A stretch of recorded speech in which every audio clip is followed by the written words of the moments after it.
ഒന്ന് നിന്നേ. ഇത് എവിടേക്ക് പോണേ? എന്നെ എന്തിനെങ്ങനെ വിഷമിപ്പിക്കണേ? ഓഫീസിൽ ഫയല് ഓഫീസിൽ വൈകിയല്ലേ? ഫയൽ പോവാൻ വെച്ചേ. വാ, ഫയൽ നമുക്ക് നാളെ പോയി കൊടുക്കാം. വാ, വീട്ടിൽ പോട്ടെ. എങ്ങനെയുണ്ടടി ചേട്ടൻ ഇപ്പം? ഇപ്പൊ 3rd സ്റ്റേജാ. ആദ്യം ഇത്ര കുഴപ്പമുണ്ടായിരുന്നില്ല. പക്ഷെ ഇപ്പോ ഒരു ദിവസം ഓഫീസിൽ തന്നെ വിളിച്ചേക്കാം. വീടിന്റെ ലൊക്കേഷൻ അയച്ചരാമോന്ന് ചോദിച്ച്. കാർ എടുത്തിട്ടില്ലെന്ന് വെച്ചപ്പോ കാർ എടുക്കാൻ മറന്നു. ബസ്സിനാ വരുന്നത്, ലൊക്കേഷൻ അറിയില്ല. അന്ന് ഞാൻ ശരിക്കും ഞെട്ടിപ്പോയിടി. ഇന്നിപ്പോ വൈകുന്നേരം 6 മണിയായപ്പോ ഓഫീസിൽ പോവാന്ന് പറഞ്ഞ് ഇറങ്ങിയത്.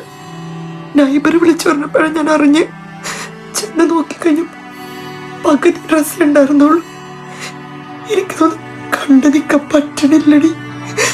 എനിക്കറിയാവുന്ന ഒരു ന്യൂറോളജിസ്റ്റ് ഉണ്ട്, നമ്പർ ഞാൻ അയക്കാം, നിങ്ങളൊന്ന് ചെന്ന് കാണ്.